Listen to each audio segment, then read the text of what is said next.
Alors, on va écouter notre jeune frère ici. On va l'écouter et on continue.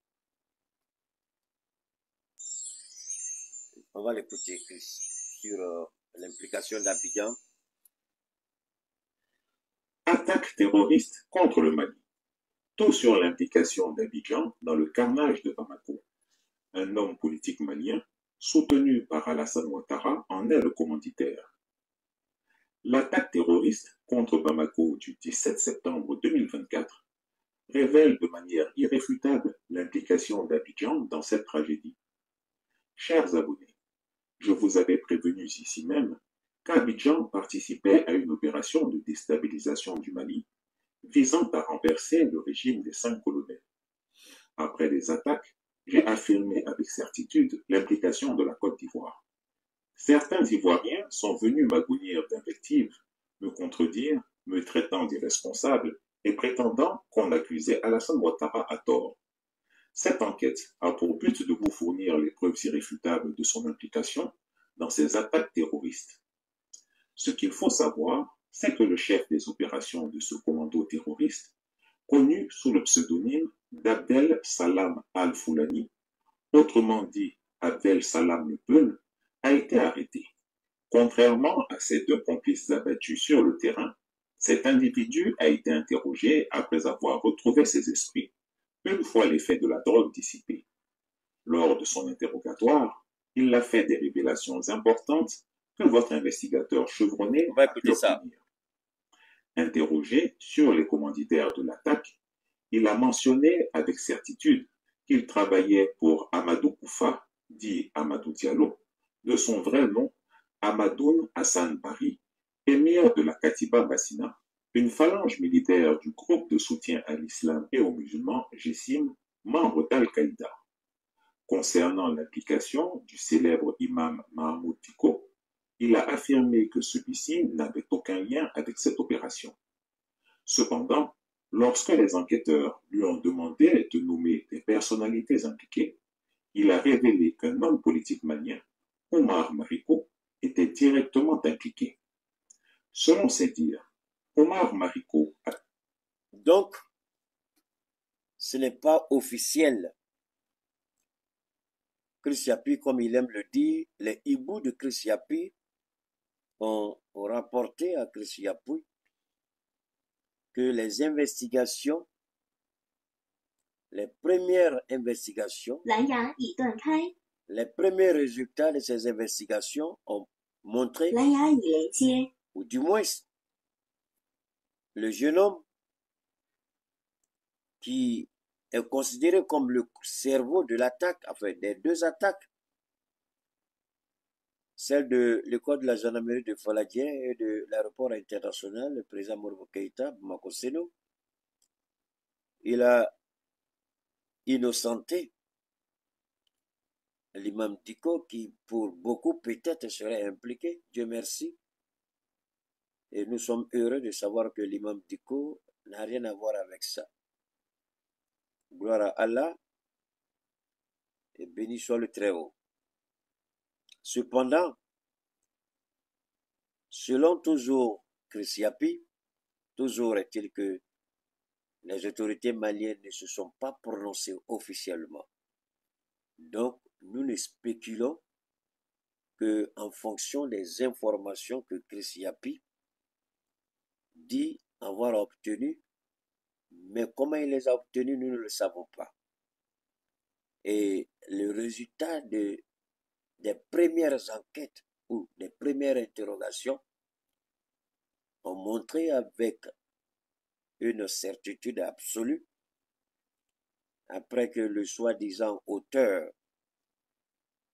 ait retrouvé ses esprits, parce que pour faire ce genre de choses-là, il faut être sous l'effet de la drogue. Donc, le nom de Mariko, que vous connaissez tous, a été cité comme étant le commanditaire des attaques. La planification, le choix des sites, c'est Oumar Mariko qui aurait, je dis bien, je parle dans un français limpide et clair. Je dis, selon Christiapi, c'est Oumar Mariko qui aurait identifié les sites des cibles.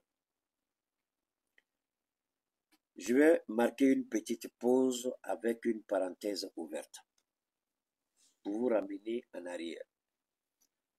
Ma première intervention quand je suis revenu de Ségou, qu'est-ce que je vous ai dit si vous avez bonne mémoire? J'ai dit que les cibles choisies visaient des objectifs précis. Les cibles n'étaient pas les objectifs, mais les cibles ont des objectifs. Et j'ai dit que, à ma connaissance, il y avait 3 objectifs. 1. Discréditer le renseignement malien. 2. Discréditer le ministre de la Défense, Sadio Kamara, et le ministre colonel Morbokone du renseignement malien. Et 3. Annuler la célébration de la fête d'indépendance. C'était les 3 éléments que j'avais développés pour la première fois quand j'avais eu à parler des attaques de Bamako. Et aujourd'hui, savoir que c'est un Malien qui était à l'origine, et pas n'importe quel Malien, un Malien aigri, rancunier, menteur, voleur, assassin, criminel, déstabilisateur, crête, Oumar Mariko. C'est lui qui a fui. Est-ce que nous devons être étonnés de savoir que Oumar Mariko est impliqué dedans? Pas du tout. Pas du tout. Depuis la première, je ne dirais pas la première tentative puisqu'il y a eu un coup d'État, depuis le premier coup d'État de Yaya Sanogo, et que ce dernier a fait appel à Cheikh Modibo Diarra, je crois, l'astrophysicien malien, pour être Premier ministre. Quand Mariko croyait que c'était lui qui devait hériter le fauteuil de Premier ministre, tout de suite il s'est retourné contre Yaya Sanogo. Il a essayé de faire la même manipulation avec Assimi Goïta. Et comme ces hommes-là, même s'ils sont des militaires, ils ont une petite connaissance sur un certain nombre de personnes. Et tout le monde sait que Mariko n'est pas d'une moralité acceptable. Donc, il ne vit que par le chantage, il ne vit que par les menaces, il ne vit que par la manipulation. C'est ainsi que ces relations étaient présentées entre lui et Alpha Oumar Konaré, entre lui et ATT, entre lui et Ibrahim Baka Keïta. Donc, c'est le même Mariko qui, de la Côte d'Ivoire, on avait reçu des informations du même Christiapi qui dit que Mariko dit qu'il est en contact avec des éléments de force de défense, c'est-à-dire il est en contact avec certains officiers dans l'armée. Je vais vous expliquer cette petite partie-là pour qu'on se comprenne bien. Des gens comme Oumar Mariko, opposants troublants, opposants malhonnêtes, opposants manipulateurs, il s'est toujours arrangé de sorte que ses amis de la faculté, qui malheureusement n'ont pas pu faire long chemin dans les études, il s'est arrangé pour qu'un certain nombre de ses amis puissent intégrer l'armée. Parce que c'est quelqu'un qui a toujours cru qu'il devait être président. Et il a toujours pensé que on lui a arraché ce qui est son droit naturel. C'est comme si c'était un héritage de son papa, Le Mali est l'héritage de ce que son papa lui a donné. C'est-à-dire qu'il doit être président. La fonction de président, c'est comme si c'est un héritage familial pour lui. Donc, dans sa tête de merde, pour lui, il faut qu'il soit président. Et il s'est dit, s'il y a eu un premier coup d'État qui a fait tomber Moussa Traoré, auquel il a participé, il peut toujours encore faire tomber d'autres présidents. Donc, ce qui fait qu'il était le chouchou de Konaré. Autant de Konaré, Konaré ne voulait pas de problème. Ils lui ont donné tout ce qu'il voulait pour être tranquille, pour faire gérer le... Parce que c'est un emmerdeur public. C'est un gars qui est rempli de haine, de méchanceté, de jalousie. C'est un monsieur qui s'est attaqué personnellement à ma famille. Oui, cette merde. Il allait détourner l'argent de l'Union européenne pour faire croire qu'il peut nous attaquer. Mais à ce niveau, il a échoué. Mais il ne savait pas à qui il avait affaire. Parce que nous savons ce que nous faisons et nous savons où nous mettons le pied. Et nous ne rentrons jamais dans un business, dans une affaire, tant qu'on n'a pas la certitude c'est-à-dire comment on appelle ça, de la légalité de l'action que nous allons porter. Même si c'est en termes d'investissement. Donc, on s'est toujours arrangé pour être en phase avec la loi, en phase avec la loi en vigueur. Il a manipulé des ONG européennes, il a soutiré des centaines de millions et il leur a dit qu'il va nous combattre. Je ne vais pas rentrer dans les détails, c'est pour vous dire que j'ai une idée de l'homme qu'il est. Il a échoué, ses ONG ont échoué, l'Union européenne elle-même a échoué. Celui qui est intéressé peut fouiller les détails. Je ne vais pas rentrer dans les détails ici. C'est un malhonnête à tout point de vue. C'est un voleur à tout point de vue. ATT avait peur de lui. Parce que c'est avec ATT qu'il a fait tomber Moussa Traoré. Alpha Oumar Konaré avait peur de lui. Parce que c'est en complicité avec les étudiants et certains officiers supérieurs de l'armée que Moussa Traoré est tombé. Ibeka, qui est beaucoup vieux, beaucoup fatigué, ne voulait pas être emmerdé. Quand il dit quelque chose, Ibeka lui donne. Donc, voilà la vie de cette merde, de cette canin, de ce traite.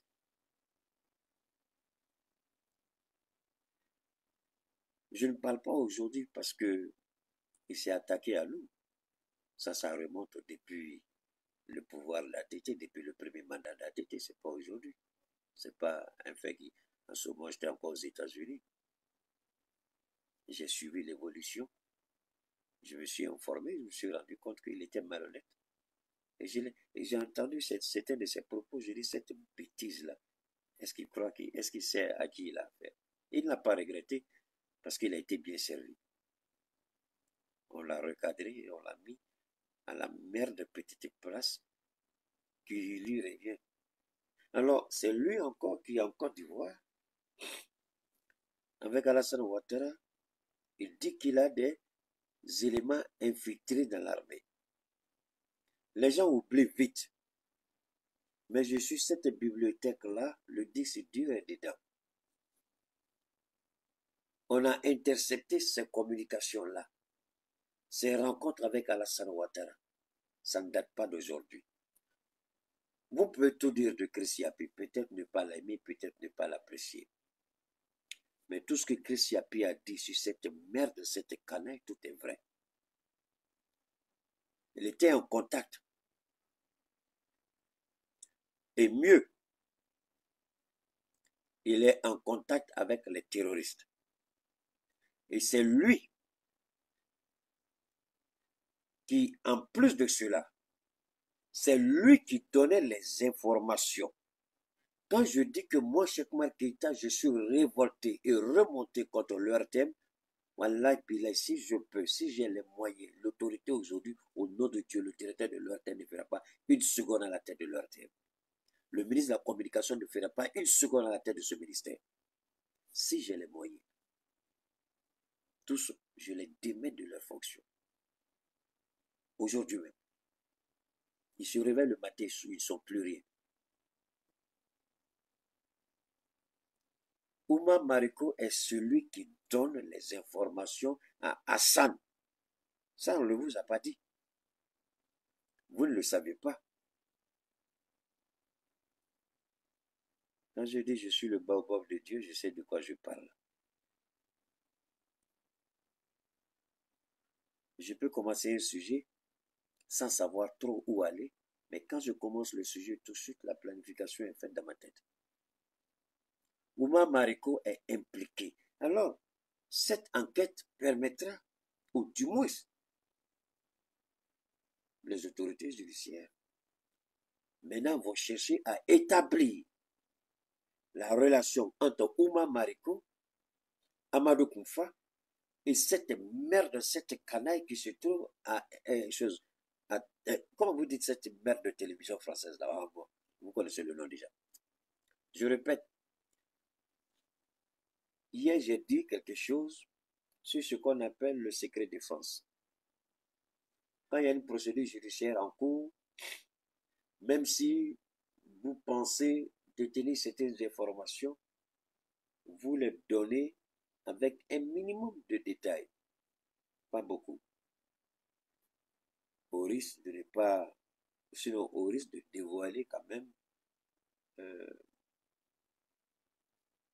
une partie de ce secret défense. Donc souffrez que je ne rentre pas dans trop de détails. Je n'ai pas d'hibou. Je n'ai pas quelqu'un qui travaille pour moi. Je ne suis pas enquêteur. Je ne suis pas journaliste d'investigation. Je le répète une énième fois, je suis analyste géopoliticien, c'est tout.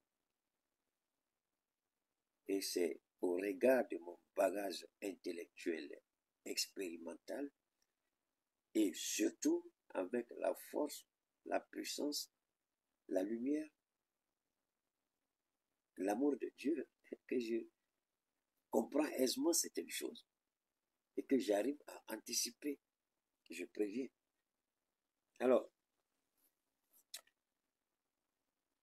le monsieur, après, on va lire, on va déjà faire écouter comment on appelle ça, les décisions qui ont été prises au sein de l'AS. Je voudrais dire à la justice, au procureur, qu'il étende ses investigations entre Mariko, Amadou Koufa et ce journaliste de France 24. S'ils poussent les investigations, ils vont trouver tout de suite une relation. Ils vont trouver tout de suite des preuves qui lient ces trois personnes. Je répète, je demande au pôle judiciaire qui est en charge de ce dossier dans le Sahel, au niveau des trois États, de pousser les investigations pour essayer de rétablir ou du moins d'établir les relations entre Mariko, Amadou Koufa et le journaliste. Parce que le journaliste lui-même a dit qu'il est en contact avec les terroristes. C'est faux. C'est faux. Le journaliste est en contact avec Ouma Mariko, qui lui-même est en contact avec Amadou Koufa. Et c'est lui, Mariko, qui a déterminé les choix. Amadou Koufa ne connaît pas Bamako aussi bien que Mariko. Mariko était, je dis bien était, il ne l'est plus, il ne le sera plus par la grâce de Dieu. Il était un politicien. Il a même siégé à l'Assemblée nationale ici au Mali. Donc, il connaît les sites stratégiques. C'est un politicien. Il a fait campagne. Il connaît le Mali. Il connaît l'agglomération. Il connaît les habitudes maliennes. Il connaît les choses. Cette planification qui a coïncidé avec la fête de Maoul, vous croyez que c'est fait de façon comme ça? Qu'est-ce qu'ils ont dit eux-mêmes? Ils ont longtemps planifié. Et quand vous écoutez le ministre de la Sécurité du Burkina, la planification, quand vous écoutez le ministre du Burkina, quand il vous parle des contacts entre certains Burkinabés, que ce soit la société civile, que ce soit des opérateurs économiques, que ce soit des hommes politiques, que ce soit des militaires, ils ont tous un lien commun avec la situation du Mali. C'est-à-dire, quelqu'un parmi eux est directement en contact avec les groupes terroristes. C'est les groupes terroristes, non. Eux, c'est la bêtise, ils sont bêtes, ils sont idiots, ils prennent les armes, ils sont à se tuer. Alors, on va là, on va se tuer. Mais connaître les sites stratégiques, dire quand et comment frapper. Seul quelqu'un qui connaît mieux et très bien le pays peut faire ça.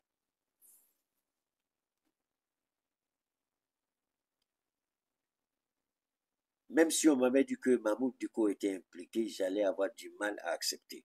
Même si c'est la vérité. Je répète, même si on m'avait dit, pas extraordinaire, que Mahmoud Diko était impliqué, j'allais avoir du mal à accepter. Mahmoud Diko, vous pouvez ne pas l'aimer. Mahmoud Diko, il n'aime pas la transition, il n'aime pas Assimi, il n'aime pas Choguel. Mais Mahmoud Diko aime profondément le Mali. Ça, ne doutez pas. C'est la seule force qui fait que Dieu le garde encore dans sa grâce. Mahmoud Diko n'aime pas Assimi Goïta. Ça là, faut pas en se blaguer. Il n'aime pas Cheikh Keïta. Il n'aime pas Choguel. Il n'aime pas Abdoulaye. Il n'aime personne. Mais, dire que Mahmoud Diko n'aime pas le Mali, ça vous avez menti. Il aime le Mali. Il préfère mener le combat à un certain niveau. Lui, son combat, c'est de salir Assimi Goïta. C'est de nuire à Assimi Goïta. C'est vrai, en le faisant indirectement, le Mali est impliqué. Mais, décider de soutenir des barbares pour venir tuer, même s'il le fait un jour, j'aurais du mal à le croire. J'aurais du mal à l'accepter. Je ne le soutiens dans rien. Je l'ai toujours combattu et vous le savez. Quand il fait ses erreurs, je sors pour le recadrer. Je n'ai jamais applaudi pour Mahmoud Diko. Mais je le dis, je serais étonné si on m'avait dit qu'il était impliqué. Ça allait me surprendre. Mahmoud Diko, il s'en fout de quelqu'un. Il n'a que sa modeste personne qui regarde. Mais cela ne veut pas dire qu'il n'aime pas le Mali. Mahmoud Diko aime le Mali profondément. Il aime le Mali profondément. Mais malheureusement, il veut que les choses se fassent comme il veut. Et c'est ça qui est son problème. Il n'a pas l'humilité d'accepter certaines choses. Donc, on va continuer d'écouter Christian Puy et puis on va développer. Et le commando pour leur pardonner d'égorger des éléments de Wagner et de filmer la scène, puis de lui envoyer la vidéo. Cette vidéo, vous avez entendu. Est-ce que vous pouvez dire que jusque-là, nous, c'est vrai, nos autorités ont dit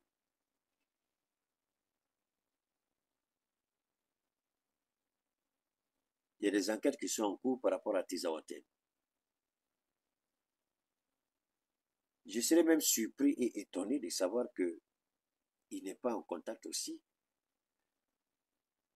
avec les terroristes de la Zawad par rapport à ce qui s'est passé à Tizawaten. Je serais surpris de savoir qu'il n'est pas impliqué dedans aussi. Aujourd'hui, la porte est ouverte. La boîte du Pandore est ouverte. Et moi, j'invite le procureur général, j'invite le ministre de la Justice, garde des Sceaux, à ouvrir une information judiciaire contre Marico. C'est vrai qu'il a fui. Ça, c'était par rapport à des faits qu'on lui reprochait. Mais au regard de ce que nous commençons à entendre, moi, je demande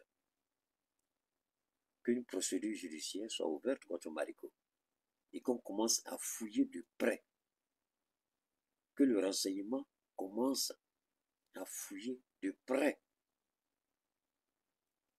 L'histoire de Marico cache beaucoup de choses. Il faut que les Maliens sachent effectivement qui il est. Il a représenté des Maliens à l'hémicycle. Il a été député de la nation. Et voir qu'il se livre à une telle barbarie, à une telle trahison, il est nécessaire, pour moi en tout cas ce qui me concerne, il est urgent et important qu'on ouvre une enquête véritablement sur Marco, qu'on commence à fouiller dans la ville de Marico. Quand on commence à fouiller partout où il est passé, il a laissé des traces. Bon, les Maliens qui donnent la main à Marico, soit à Abidjan ou en France, que Dieu vous le rende au centuple, ce que vous faites contre le Mali. Si c'est à Marico, vous tendez la main pour commettre des crimes, parce que quand vous donnez la main à un assassin, le sang des victimes là qu'il a dans la main, quand vous serrez sa main, vous aussi vous recevez le sang de ces victimes. Vous devez dénoncer Marico, où que vous soyez. Vous devez dénoncer Marico, partout où il se trouve. Une chose est certaine, c'est fini pour lui en tout cas. Il ne mettra jamais les pieds au Mali. Parce que Assimi a fait quelque chose de fondamental au niveau du droit pénal au Mali. Au Mali avant, je ne sais pas, après 10 ans, s'il y a une enquête ou une plainte ou une procédure judiciaire qui est ouverte contre vous, après 10 ans, si la procédure n'aboutit pas, elle est simplement annulée. Assimi Goïta a changé cela.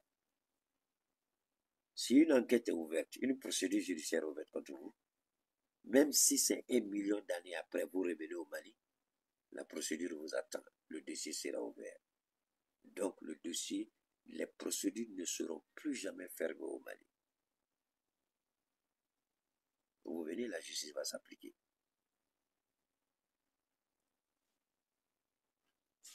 Aurait certainement été transmise aux services secrets et aux médias français pour monter une gigantesque opération de propagande contre le Mali. Je déteste avoir raison souvent. Je déteste avoir raison souvent. Je vous ai dit hier que le régime d'Alassane Ouattara préparait quelque chose avec qui? Avec la DGSE. Avec qui? Avec le renseignement français contre l'entourage de Laurent Gbagbo, contre les hommes de Sorogio, contre Plucheri Galé. J'ai dit, les hommes de Ouattara ne peuvent pas décider ça seuls. Ouattara a besoin que ce plan-là soit parfait et irréprochable. Il ne peut pas laisser ça entre les mains des Ivoiriens. J'ai dit quoi? C'est ce que Chapi vient de dire tout à l'heure. Que Marico est en contact avec qui? Avec le renseignement français. Les attaques de Tizawaten, est-ce que je ne vous ai pas dit que le renseignement français est impliqué dedans? Ce qui s'est passé à Bamako. Vous savez, quand les Français sont dans votre pays, quand ils y ont été, quand vous avez laissé la latitude à ces gens-là de gérer un certain nombre de dossiers, d'avoir accès aux sites stratégiques les plus sensibles, ils ont la cartographie. Ils ont la cartographie des zones sensibles dans la capitale malienne. Les Français ont ça, malheureusement. C'est pourquoi moi, il y a une proposition que je voulais faire au président Assimi Goïta. Je pense que ça, c'est l'opportunité pour moi de le dire. Je souhaite et je propose au président Assimi Goïta de commencer à changer l'emplacement de certains sites stratégiques. L'aéroport, évidemment, là, on ne peut pas le faire. Mais je pense que le corps de la gendarmerie de Faladier, on peut déplacer. S'il y a d'autres sites qu'on peut déplacer, moi je propose au président qu'il le fasse. Et les sites militaires, les zones sécuritaires, je ne parle pas des postes de police, je ne parle pas des postes de gendarmerie, mais je parle des postes. Il y a des endroits. Au Mali, au début, quand le président Mouroubou Keïta, paix à son âme, avait identifié un certain nombre de sites pour installer les bases militaires, ça ou ça, bon, à l'époque, il y a quoi? Ça reste là-bas. Alors, il y a, à cette époque-là, au regard de la densité de la population, donc le choix des sites était évident. Mais aujourd'hui, quand vous regardez la densité de la population, l'accroissement de la population, le rythme d'augmentation de la population, il y a des sites. Prenez par exemple le camp des Perros Rouges, ici à Bamako. Mais c'est un camp qui, au début, était un peu éloigné. C'était pas. Mais aujourd'hui, le camp des Perros Rouges est complètement englouti par la population. Le camp des Perros Rouges. Le camp peut rester comme. On peut le transformer pour faire lieu d'habitation. Mais les armes tactiques, les armes sensibles, dépôt de munitions au milieu de la population. Je vous donne deux exemples. Je crois qu'il y a eu au Tchad et puis au Congo-Brazzaville. Au Congo-Brazzaville, il y a un dépôt de munitions, il y a un camp militaire qui était en pleine ville. Vous avez tous suivi ça. Et puis, je ne sais pas ce qui s'est passé, il y a eu mauvaise manipulation, quoi. Et puis, la poudrière a pris le feu, c'est-à-dire les munitions, les armes, c'est tout un quartier qui a été ravagé. Imaginez les obus qui sont stationnés, les munitions, tous les types de calibres, tout type de munitions, ça a explosé. Des gens sont morts, des centaines et des centaines de Congolais sont morts. Je ne dis pas de faire comme les petits blancs, mais réfléchissons. Moi, je pense qu'il est mieux et nous rentrons dans une nouvelle ère. Et cette ère, c'est véritablement la prise en charge de notre souveraineté véritable. Le quartier Pila, merci beaucoup Suleiman Touré. Quand vous décidez de prendre votre souveraineté en main, vous dites désormais, je ne vais plus brader mes ressources naturelles. Désormais, je reste maître du destin de mon pays. Ceux qui venaient voler, prendre à vil prix, vont essayer de passer par tous les moyens pour vous déstabiliser. Et moi, je propose, je ne sais pas, peut-être que Assimi Goïta est en train de réfléchir. Ce que je dis ici, en ce moment-là, n'est pas seulement pour le Mali. Je le dis, cela équivaut pour le Niger et le Burkina. Il faut délocaliser des zones militaires sensibles, là où il y a des dépôts d'armes, de munitions, la poudrière, que ce ne soit plus au milieu de la population. Le risque est énorme avec ce que nous vivons aujourd'hui. On a vu ce qui s'est passé à l'école de la gendarmerie. Alors, imaginons un peu. Si, par exemple, pour avoir accès à l'école de la gendarmerie, vous devez parcourir au moins 1 kilomètre pour atteindre le site. Et sur les 1 kilomètre, il y a au moins 5 à 10 postes de contrôle. Et l'école est véritablement barricadée. Avec des clôtures, avec une clôture tout autour en béton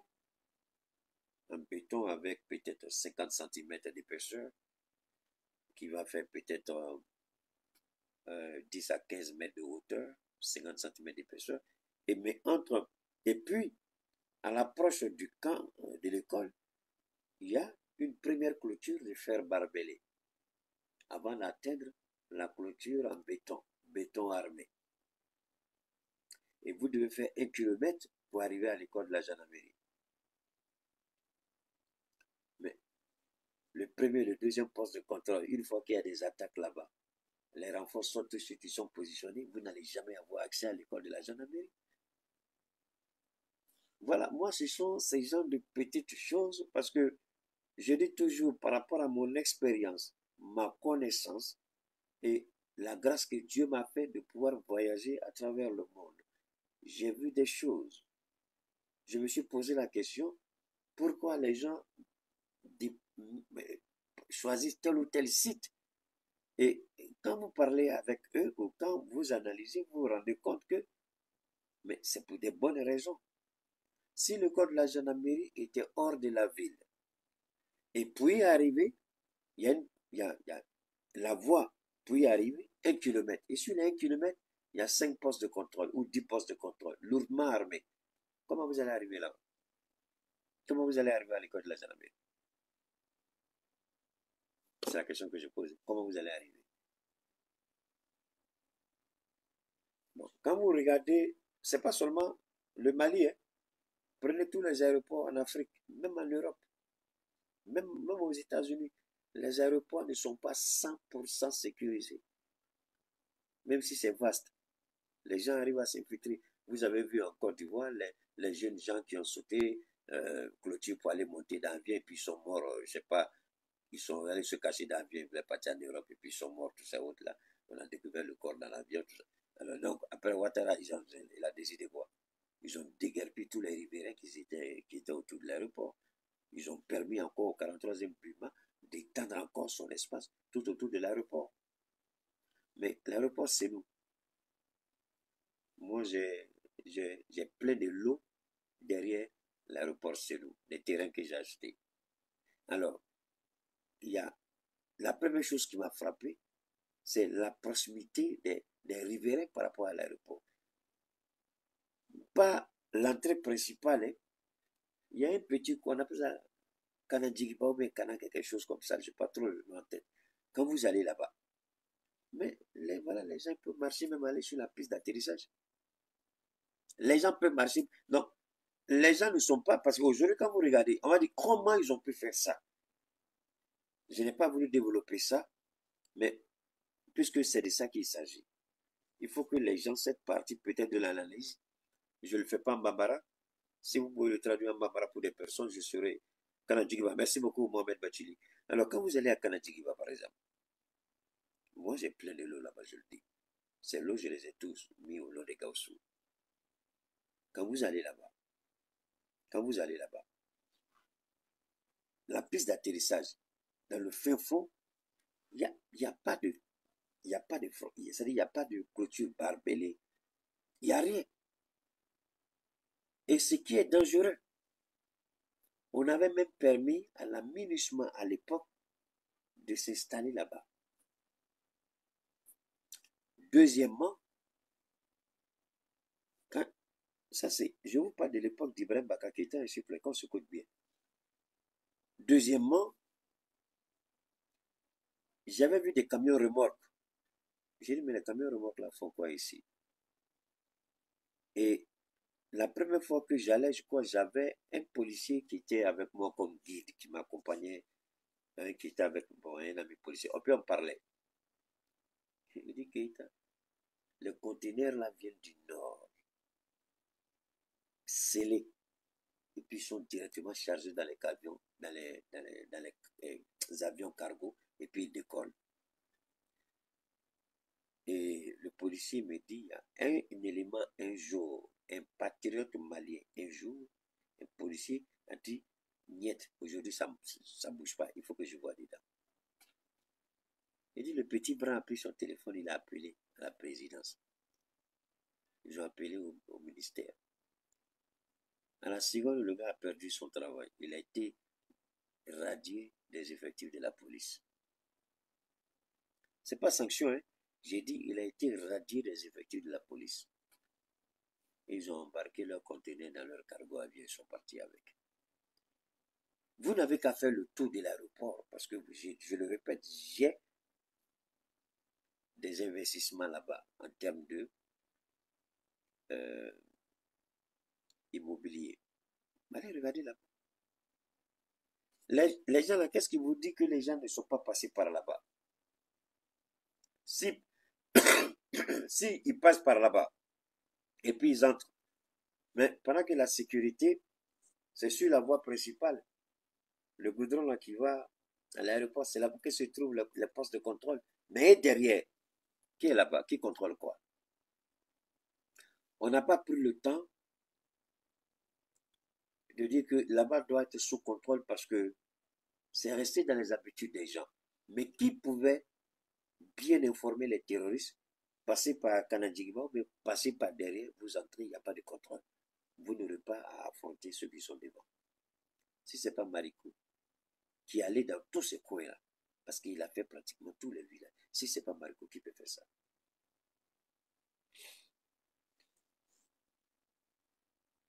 Est-ce que vous voyez? Donc, ça, c'est une réalité. Alors, on va continuer d'écouter que s'il n'y a plus avant d'eux. Il y a lieu de penser que le chef du commando des attaques du 17 septembre 2024 dit vrai. Sinon, pourquoi disculperait-il Mahmoud Diko et impliquerait-il Oumar Marikou? Ce dernier est bien imprudent. Ou alors, avait-il pensé que le jeune commando ne survivrait point à cette mission suicide? Malheur pour lui, puisqu'après avoir dit qu'il aimait la mort, l'adolescent Abdel Salam Al-Foulani a retrouvé goût à la vie et est volubile pour la sauver. Il a dû se rendre compte qu'il était trop jeune pour mourir. Alors donc, c'est Oumar Marikou, au regard des informations de Kresiapi, qui aurait travaillé avec Amadou Konfa, un chef terroriste, pour attaquer ces deux sites. En réalité, c'était 3 ou 4, parce que Koulouba était visé, et puis le camp de Kati aussi était visé. Dieu merci, le petit qui a fait la grande gueule a été interpellé, et c'est lui qui est en train de donner des informations qui seront certainement exploitées efficacement par le service de renseignement. Et il appartiendra à la justice d'ouvrir une enquête contre Marikou pour trahison, terrorisme, atteinte à la sécurité de l'État, tout ça. L'objectif, je vous l'ai dit, il faut discréditer Moribo Kone, il faut discréditer Sadio Kamara, il faut créer la psychose pour ne pas avoir à célébrer la fête d'indépendance. C'est en cela que ce petit raté pervers dévergondé, cette merde, ouais, le gars là même là, sa photo même c'est où même? Nasser quoi là même là? Son nom c'est quoi? Oh, le voilà ici. On va l'écouter. C'est lui qui est là. On va l'écouter. À l'aube, et on a des images de cela, l'attaque a commencé, donc des tirs nourris, donc d'armes lourdes, 12-7, 14-5, des tirs de Kalachnikov, et qui ont duré plusieurs heures, et dans deux lieux, effectivement, deux lieux différents. Donc l'école de gendarmerie et la base 101 précisément, c'est une base de l'aéroport militaire de Bamako. Il n'y a pas de drone dans cette base, parce qu'il y avait la rumeur que c'est une base de drone, mais c'est une base où il y a des aéronefs. Il n'y a pas de drone dedans, mais il y a des aéronefs. Donc deux attaques simultanées. C'est inédit pour Bamako. Question posée très vite, ça m'a été revendiqué donc, par les djihadistes d'Al-Qaïda qui m'ont parlé d'une attaque préparée de longue date et qu'ils ils attendaient de choisir leur moment pour attaquer à Bamako. Et Dixit, c'est peut-être le début de plusieurs autres attaques donc dans la capitale malienne. Il y a eu des affrontements aussi dans des zones de repli. Les djihadistes ont choisi des zones de repli, donc dans certains quartiers, il y a eu des affrontements, ce qui expliquerait peut-être les tirs sporadiques qui ont duré encore plusieurs heures. La situation reste incertaine. La seule certitude, donc deux sites attaqués, l'école de gendarmerie, plusieurs élèves gendarmes ont été tués, plusieurs blessés, mais on n'a pas de bilan précis. Alors, ici, il a été quoi? Il a été invité. Il faut partir d'abord du principe, c'est pas dans son salon qu'il a parlé de ça. C'est pas dans sa voiture, c'est pas non. Il est régulièrement invité sur le plateau de France 24. Régulièrement invité pour parler du Mali. Alors, pendant tout le temps que le petit là, il parle du Mali, qu'est-ce que l'ERTM a fait? C'est bien, moi je suis 100% d'accord pour la plainte qui a été portée, pour l'enquête judiciaire ou je ne sais pas, appelez ça comme on veut. On va d'ailleurs écouter après ce que Mais ce n'est pas hier il a commencé. Qu'est-ce que le directeur de l'ORTM a fait? Qu'est-ce que le ministre de la Communication a fait? Qu'est-ce que le directeur des programmes a fait? Qu'est-ce que le directeur de la rédaction a fait? Assimi Goïta, tous les jours je te demande pardon à cause de Dieu. Il faut les remercier. Monsieur le Président, mais à la délibération, j'ai pris Dieu que je me trompe sur toute la ligne, Monsieur le Président. Mais si j'ai raison, Monsieur le Président, le dommage de l'incompétence que l'ORTM va vous causer et causer au Mali, Monsieur le Président, ce sera irréparable. Je prie Allah que j'ai tort, que ce que je crains, ce que je vois venir, je prie que je me trompe. Parce que si j'ai raison, Monsieur le Président, comme la plupart du temps, j'ai raison. Wallahi billahi, ce ne sera pas joli à voir. Parce que cette incompétence de l'ORTM, voilà la preuve. Monsieur le Président, moi j'aurais souhaité que vous appeliez le Premier ministre et puis le ministre de la Communication. Le monsieur n'est pas toujours. Mais vous faites quoi pour riposter? Vous faites quoi pour répondre? C'est pourquoi quand le ministre Abdoulaye Diop a invité ses promoteurs de télé camerounais, togolais, venir les loger au hôtel 5 étoiles, il les a reçus. Il dit, monsieur le ministre, à la limite, à mon monsieur tu es en train de montrer qu'au Mali, là, il n'y a pas de garçon qui peut réfléchir comme ceux-là. Il n'y a pas quelqu'un qui a tête plus que ceux-là. Mais monsieur le ministre, il n'y a pas un parmi ceux-là. Wallahi billahi. Je jure sur le Coran. Voilà ça ici. Il n'y a pas un parmi eux, monsieur le ministre, qui peut tenir devant Keïta. Je vous l'ai dit. Vous les avez invités. Ils sont venus, monsieur le ministre. Ce que j'ai dit ce jour, est-ce que Dieu ne m'a pas donné raison aujourd'hui? Ce que j'ai dit ce jour, monsieur le ministre Abdoulaye Diop, est-ce que Dieu ne m'a pas donné raison aujourd'hui? J'ai dit, ceux-là, ils ne font pas le combat du Mali. On a parlé d'offensive. Où est notre offensive? Depuis le jour où vous les avez invités au Mali ici, là, et jusqu'à ça, ils ont fait quoi? Vous nous avez ignorés. Vous nous avez délaissés. Vous avez appelé des gens qui ne sont même pas dans l'AES, qui ne connaissent même pas le combat qu'on mène. Mais pour commencer mon direct, vous n'avez pas une idée du combat que je mène avant de pouvoir commencer mon direct. Tellement je suis attaqué. Si je n'ai pas l'amour de mon pays, je ne suis pas un patriote, je ne veux pas servir mon pays. Je laisse mes idées, mais ça c'est n'importe quoi. Ça c'est quand je me fatigue comme ça. Là. Mais pourtant, je fais tout ce qui explique que ces derniers temps, je sors en retard. Mais personne ne sait pourquoi. Je me bats pour pouvoir sortir. Et quand je sors, après je me rends compte que cela valait vraiment la peine que je sorte. Ce monsieur-là, il y a longtemps qu'il est invité sur le plateau de France 24. Il y a longtemps qu'il va sur le plateau de France 24. Monsieur le président Assimi Goïta, ce n'est pas avec les attaques de 17 que ce monsieur-là. C'est son travail. J'avais décidé moi-même de faire une émission spéciale sur le gars, mais je ne sais pas trop. Chaque fois quand je veux l'attaquer, il y a des informations importantes, Chaque fois, je dis, mais cette merde-là, il faut que je le recadre un jour. Bon, jusqu'à, voilà, maintenant, nous, on a pas. L'AES maintenant porte plainte. Mais c'est bien que nous, on porte plainte, monsieur le président. Pourquoi vous n'appelez pas nos ministres de la Communication pour leur poser la question? On n'a jamais vu les gens. Qu'est-ce qu'on a fait? Le ministre de la Communication est là. Il a fait quoi? Parce que souvent, ce qui est dangereux en Afrique, je regarde les autorités qui se vantent. Pour eux, ils sont tellement arrivés. Quand tu leur parles des réseaux,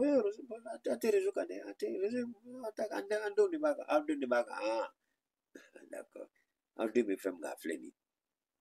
Voilà ça qui est là. Quand vous leur dites, ah non, ce sont nos enfants là. Nous, on n'est pas sur réseau. Tu n'es pas sur réseau. Voilà ça. Tu n'es pas sur réseau. Voilà ça. Ce sont tes enfants qui sont sur réseau, non? Voilà ça. Moi, quand j'entends un ministre malien dire ça, je me pose la question, pourquoi le président garde une telle personne dans son gouvernement? vous avez entendu tous Bassirou Diomaye Faye à la tribune des Nations Unies. Internet, connectivité, réseaux sociaux, intelligence artificielle. Et vous avez le courage de dire, ah, je ne suis pas dessus. C'est comme c'est une bonne chose pour lui. On t'a dit que si tu vas sur le réseau là, c'est pour aller voir l'unité des femmes ou bien des hommes. Moi, je prends mon téléphone, je donne à mon fils, Gaussou, il s'amuse avec, il regarde ce truc avec.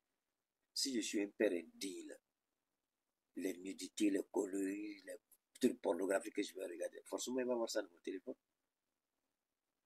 Mais mon téléphone, lui-même, j'ai habitué les robots, eux, de mon téléphone. Ils savent qu'il y a des choses que je n'aime pas. Souvent même, mon téléphone me pose la question, est-ce que tu veux ça? Est-ce que tu veux? Je dis non. Je rejette. Ce sont vos habitudes que les logiciels, des applications, des plateformes, des réseaux sociaux, ce sont nos habitudes qu'ils nous donnent. Si vous ne regardez pas des bêtises, ils ne vont pas vous demander des bêtises. Si vous ne regardez pas de la pornographie, ils ne vont jamais vous envoyer la pornographie. Mais je vous jure au nom de Dieu, il y a des hommes, il y a des femmes. Si vous ne faites pas attention, vous touchez à leur téléphone, même si c'est des gens que vous respectez, tout de suite le respect va partir. Parce que ce que vous allez voir dans le téléphone va vous surprendre. Ce n'est pas des choses qu'ils enregistrent. Non, non, non. Les moteurs de recherche qu'ils utilisent sont habitués aux recherches qu'ils font. Je vais vous faciliter le travail pour bien comprendre. Quand un terroriste est arrêté, je vous ramène tout de suite la dernière tentative d'assassinat de Donald Trump. Quand ils ont pris le téléphone du gars, ils ont commencé à interroger le téléphone. Et le téléphone a démontré que voilà les recherches qu'il a faites, les moteurs de recherche dans lesquels il allait faire ses recherches. On a dit tel jour il a fait ça, tel jour il était là-bas, il a mis 10 heures, pardon, il a mis 2 minutes, tel jour il a regardé ça, il a mis 20 minutes, tel jour il allait faire ça, tel jour. Donc les moteurs de recherche, le nombre de temps que vous restez, une fois qu'on interroge votre téléphone, tout sort. L'historique, c'est ce qu'on appelle les bases de données. Les gens s'amusent à un jeu. Moi, je dis ça, là, c'est mon domaine, je connais. Souvent, la même que je ne me parle. Je ne me parle pas où. Voilà, petit détail, je vous donne ici. On prend ton téléphone, on parle. Le téléphone parle. Toutes vos activités sur votre téléphone, votre ordinateur, votre tablette, laissent des traces. Si votre système de géolocalisation est activé, le téléphone dit tel jour, à telle heure, vous étiez dans tel ou tel quartier et vous êtes resté pendant 1 heure, 2 heures. Est-ce que ça se complique? Donc, c'est facile de savoir ce qu'on fait.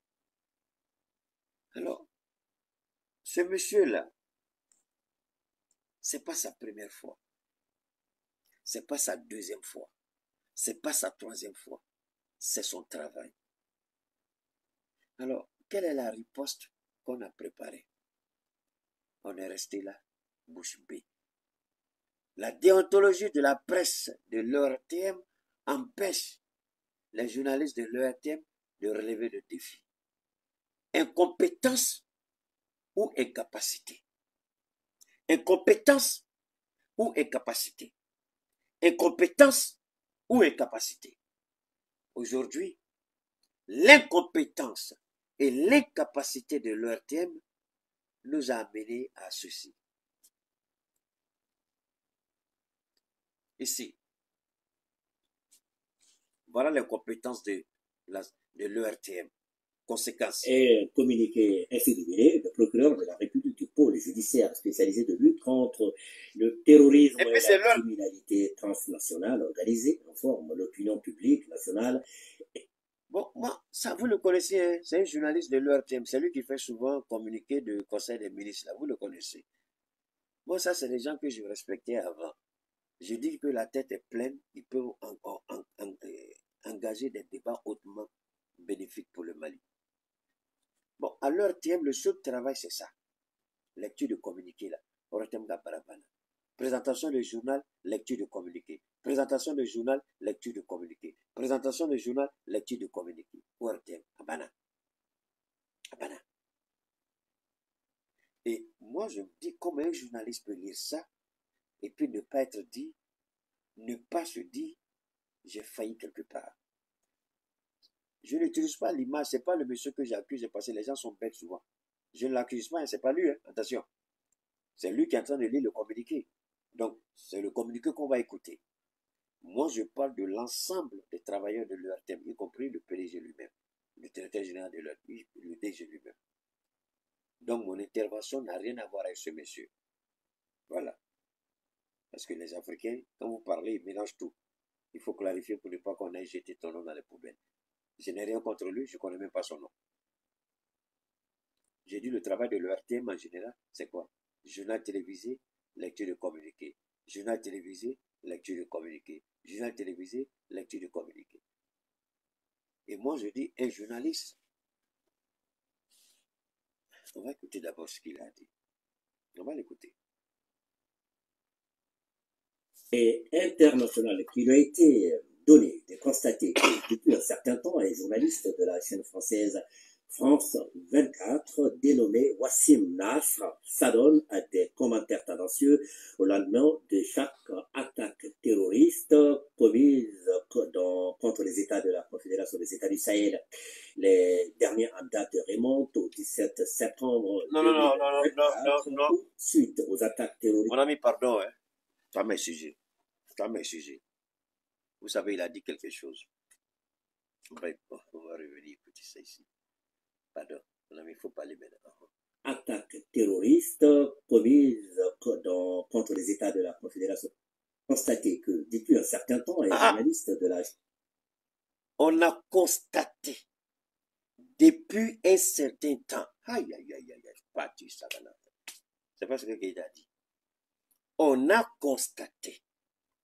Le journaliste même qui lit ce communiqué-là, il doit se poser la question. Donc, ce qu'on a négligé, on ne regarde même pas, ce n'est pas notre problème. Voilà, ça produit quelque chose. La nature a horreur du vide. La communication est une arme efficace et dangereuse. Si vous savez l'utiliser, c'est bon pour vous. Si vous ne savez pas l'utiliser, elle vous détruit. C'est pourquoi on dit dans le langage courant, la presse est le quatrième pouvoir. Comment vous savez que la presse est le quatrième pouvoir et vous ne prenez pas soin de ce pouvoir? Vous ignorez ce pouvoir. Si vous laissez le pouvoir dans la rue, quelqu'un d'autre va récupérer le pouvoir et l'utiliser contre vous. C'est pourquoi on dit la nature a horreur du vide. Écoutez encore ce qu'il dit. Un communiqué ainsi libéré, le procureur de la République du pôle judiciaire spécialisé de lutte contre le terrorisme et la criminalité transnationale organisée, informe l'opinion publique nationale et internationale qui lui a été donné de constater que depuis un certain temps, les journalistes de la chaîne française... Donc, c'est le procureur qui dit qu'il a constaté, mais eux, journalistes, ils n'ont pas constaté. Eux, journalistes, ils n'ont pas vu ça. Le ministre de la Communication au Mali, il n'a pas vu. Les journalistes de l'URTM, ils n'ont pas vu. Le directeur des programmes, le directeur de la rédaction, le directeur général de l'URTM, personne n'a vu. Seul le procureur a vu. Eux, là, c'est leur travail. Alors, comment c'est le procureur qui est assis dans son bureau, qui a des piles de dossiers, qui voit ça? Mais eux-mêmes, là, qui sont sur le terrain avec le monsieur, ils n'ont pas vu, ils n'ont pas entendu. Monsieur le ministre de la Communication, à cause de Dieu, je n'ai rien contre vous. Itake Alakamaka démission rendue à monsieur le ministre. Est-ce que vous pouvez nous rendre service, monsieur le ministre de la Communication? Est-ce que vous pouvez rendre votre démission? Monsieur le ministre, à quel Alakama rendez démission? Si le directeur de l'URTM n'avait ne serait-ce qu'un petit respect pour le peuple malien, de la considération pour le travail qu'il fait, s'il avait une idée de ce que la transition vit et supporte, soit il dit au président, je suis incapable, soit il dit au président, qu'est-ce que je peux faire pour aider? Ni l'un ni l'autre, mais il est là. Et c'est dans son lieu de travail, qu'on vient lui dire qu'on a constaté quelque chose que lui, le premier responsable, aurait dû constater. Il n'a pas vu. Quand je parle toujours, je dis aux gens, je n'attaque personne. Ce que je suis en train de dire, j'ai dit au président, il y a longtemps, j'ai dit, mais vous allez voir, moi là, ma parole là, ça ne sort pas à tes bonnes dents qu'on fout là. Quand je dis quelque chose là, si vous voulez prenez, si vous voulez jeter. Aujourd'hui, voilà ça, à ton embête, c'est Ngorobi. Voilà ça. Est-ce que c'est pas ça là que je craignais? Est-ce que c'est pas ça là que j'anticipais? Si on peut organiser des débats contradictoires, ce monsieur l'a écouté parce qu'on n'est pas à la hauteur, parce qu'il n'y a personne pour contredire ce qu'il dit. Personne. Il vient, il ment, il s'en va. Et chez nous, on est assis, on regarde. On va se pommader le visage, on donne le journal, c'est terminé. On va porter les vestes des choses avec des cafards à l'intérieur, on vient, on donne le journal, c'est fini, on est parti. Mais on insulte le Mali. On dénigre nos forces armées. On insulte nos présidents. On met en péril notre sécurité nationale. Et ça, l'ERTM ne voit pas des dangers dedans. Le directeur de l'ERTM ne voit pas un problème avec. Maintenant, c'est le procureur qui se saisit des dossiers. Et puis, c'est chez eux-mêmes là qu'on vient lire ça. Mais alors que eux-mêmes, s'ils connaissaient leur travail, je ne suis même pas certain qu'ils maîtrisent leur travail. C'est eux qui auraient dû se déplacer pour aller vers le procureur. Monsieur le procureur, on a constaté depuis un certain temps un journaliste sur France 24 qui tient des propos tendancieux au regard des événements. Voilà comment on travaille. C'est pourquoi je leur ai dit, s'ils ne connaissent pas la déontologie, ils n'ont qu'à venir, je vais leur enseigner la déontologie. S'ils ne connaissent pas leur travail, ils n'ont qu'à revenir encore, mais c'est qu'on en fout là. Parce que moi, visiblement, ils ne connaissent pas. Visiblement, ils sont à la place où ils ne doivent pas être. À commencer par le directeur, à commencer par le ministre. Ou surtout placé là. On ne dit pas que si le ministre n'est plus ministre, il ne peut pas rendre service au Mali, c'est parce que Keïta a dit. Keïta dit, là où il est là, ce n'est pas sa place. Assimi peut lui donner une autre place. Mais là, il n'a qu'à partir. Le directeur de l'ERTM, là, on n'a qu'à le mettre à la retraite anticipée. Le gars, là, il est tellement aigri, le directeur de l'ERTM. Quand moi, il me voit, il croit que je suis son ennemi. Il croit que je suis son rival.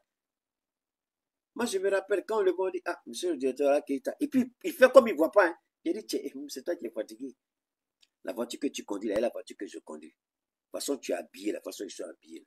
Quand tu regardes, tu penses que j'ai un problème avec toi. Je n'ai pas de problème.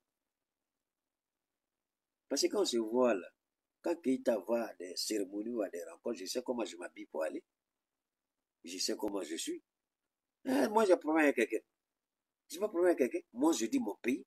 Alors, s'ils avaient fait leur travail, c'est eux là. Communiquer maintenant, nous serons au thème là. C'est pas, non. Le communiqué n'allait pas les trouver à l'autre. C'est eux qui allaient chercher l'information auprès du procureur. Monsieur le procureur, depuis un certain temps, nous avons constaté qu'il y a un journaliste de France 24. Quelle disposition la loi prend par rapport à ça? Mais entre-temps, avant ça, vous avez déjà fait des émissions pour rétablir la vérité. Quand lui sort, il ment, vous ressortez, vous rétablissez la vérité. Mais c'est ce que nous on a fait. Sur les réseaux là, si vous voyez que les transitions réussissent, ça, c'est ça. Quand RFI, France 24, nous, on dit non, non, non. Non, on sort. Chacun sort à sa façon, il peut en recadre. Mais ça, c'est avec nos moyens. Ça, c'est pas officiel, mais Dieu merci, les populations nous soutiennent et nous écoutent.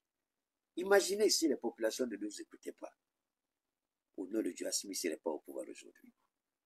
Moi, j'ai l'impression, parce que moi, une fois, on m'a dit qu'on ne comprend pas, que l'ERTM, on dirait que l'ERTM travaille contre Assimi. Mais monsieur le ministre, si vous savez que l'ERTM travaille contre Assimi, pourquoi vous ne chassez pas le directeur de l'ERTM? L'ERTM, là, ce n'est pas pour son papa, ce n'est pas pour sa maman. C'est une institution de l'État. Il est là pour travailler. Il y a des directeurs avant lui, après lui, il y aura d'autres directeurs. S'il ne fait pas le travail, pourquoi vous ne le chassez pas? D'accord. Pourquoi vous ne mettez pas un ministre capable de prendre de telles décisions? Maman Noya. Mais maintenant, là, quand Assimi a fait partie de l'autre ministre de la communication, là, on envoie celui-là. Assimi croit que peut-être, lui, là, quand il va venir, il va enlever le directeur de l'autre. Il va arranger la maison. Mais lui-même, il est venu. Non, ouais. Allez, mais, c'est pas vrai. Okay.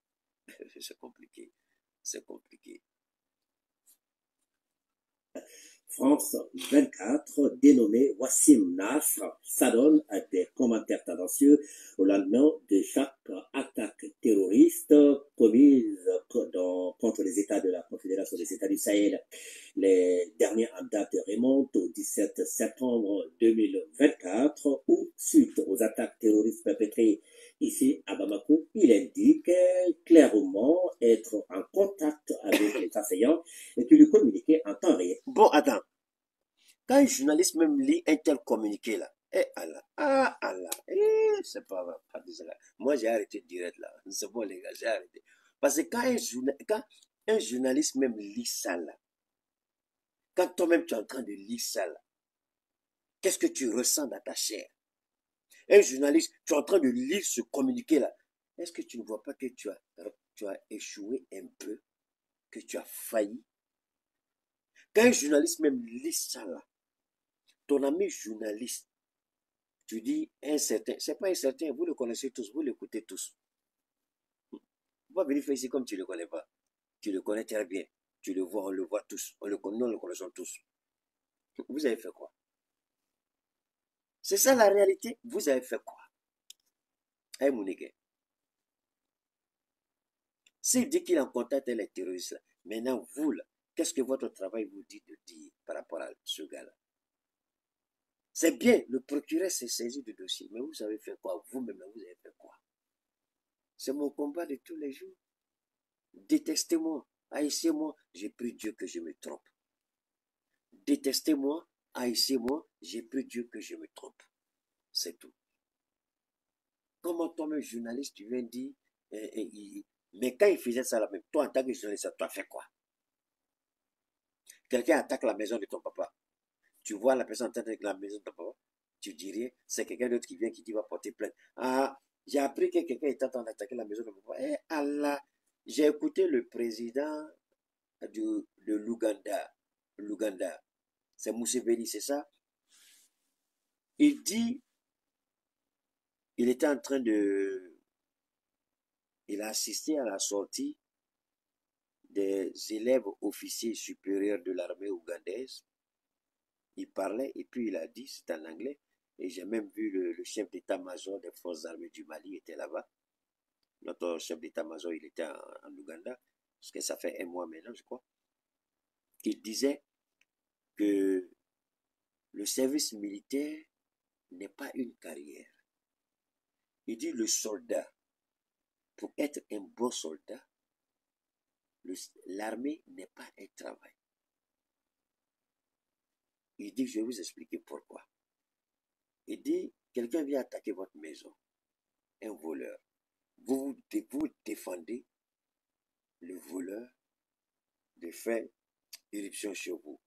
Vous défendez le voleur de rentrer chez vous. Est-ce que c'est votre travail? C'est pas votre travail. Il dit, c'est votre droit. C'est une obligation pour vous de défendre votre maison. L'armée, c'est ça. Les journalistes aussi, c'est ça.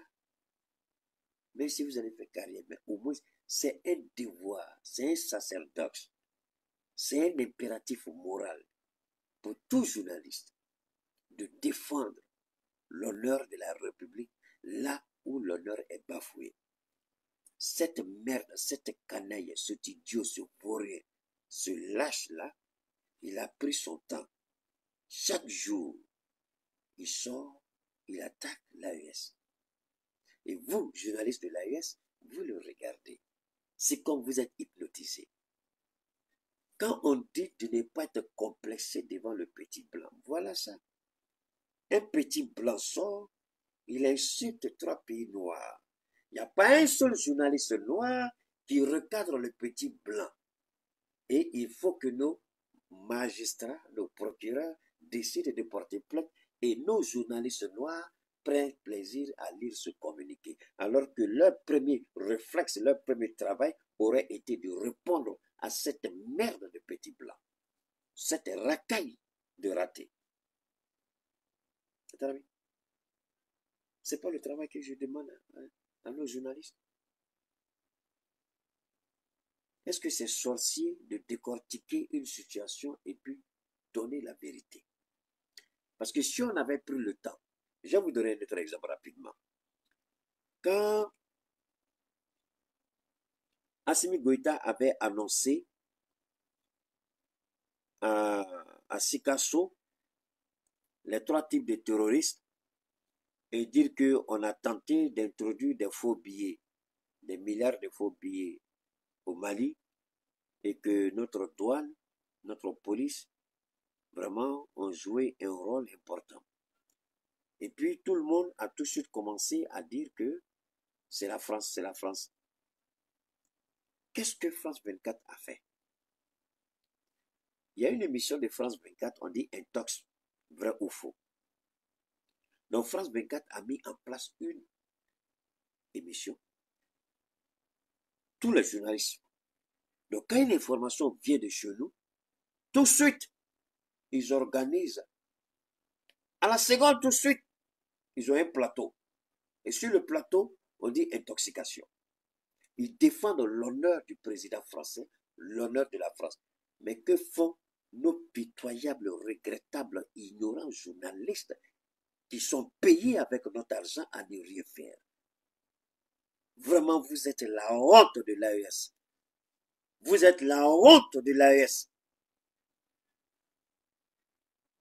RFI a une émission, Intox ou vrai. Dans toutes les chaînes de télévision respectables dans les capitales occidentales, il y a cette tranche où les gens disent intoxication, vrai ou faux.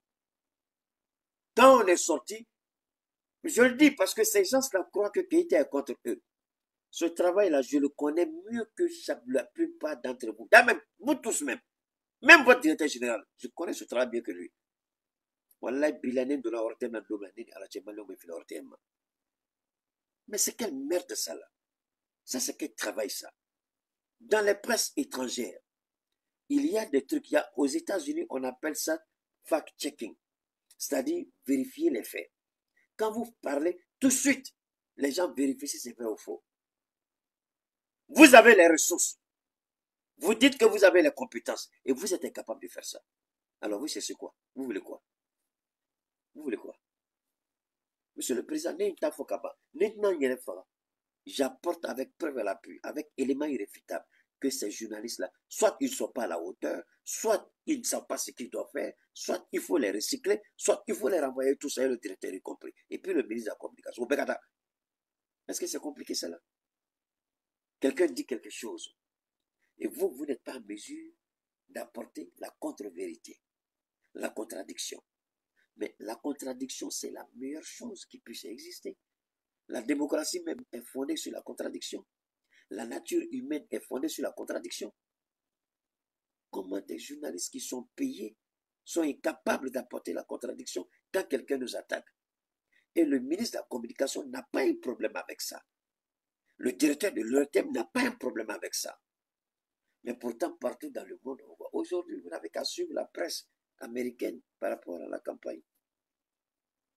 Les nombreuses contradictions. D'ailleurs, même, il y a une jeune dame là, Candace Owen. Elle a fait des enquêtes personnelles et elle a découvert que Kamala Harris, elle ment. Elle n'est pas noire, elle n'a jamais été noire. Son père est un blanc jamaïcain et sa mère est indienne. Actuellement, là, c'est en train d'enflammer le truc là-bas. Quand Donald Trump dit quelque chose, la presse pro-gouvernementale sort pour dire ce que Donald a dit n'est pas vrai. Voilà ça. Du côté de Trump, la presse qui le soutient sort aussi avec des informations supplémentaires pour prouver. Quand la femme l'a dit des bêtises, ils vont prendre les chiffres officiels du gouvernement américain pour dire qu'elle a menti, c'est Trump qui a raison. Est-ce que ça, là, chez nous, on ne peut pas faire ça ici? La contradiction. On a un sérieux problème. Au nom de Dieu, on est. Alors, c'est eux là qui disent on veut satellite. On vous donne satellite. On vous a donné une maison de télévision simple là. Vous êtes incapable de travailler correctement. Satellite, on vous donne, vous allez faire quoi avec? Le président met tout à leur disposition, mais le résultat est médiocre. Ils veulent satellite. Ils veulent satellite. Ils veulent satellite. Vous avez besoin de télévision. On ne voit pas votre travail. C'est satellite que vous allez pouvoir faire. C'est mieux. Bon, le pôle judiciaire a posé plein de l'objectif de leurs attaques, leurs positions, les différentes cibles visées ou atteintes et le bilan humain et matériel. Maintenant, toi, journaliste qui lis ça là, tu as entendu quelqu'un qui dit tout ça là. Pourquoi vous n'êtes pas sorti pour faire des émissions contradictoires? Pourquoi vous n'avez pas fait ça? Maintenant, vous prenez plaisir à lire le communiqué du pôle judiciaire. Alors que le communiqué du pôle judiciaire démontre votre incompétence directe dans les attitudes de ce minable de journaliste. Je répète, la procédure du pôle judiciaire, du procureur, met en évidence l'incompétence notoire de l'ORTM. Ça, on n'a pas besoin d'aller chercher midi à 14h. Il est en train de lire lui-même. Les preuves sont là. Quand les preuves sont là, on ne parle pas. Ce qu'il est en train de dire là, c'est sur cette base que la plainte du pôle judiciaire est portée. Mais, quand le monsieur disait ça là, eux, ils étaient où?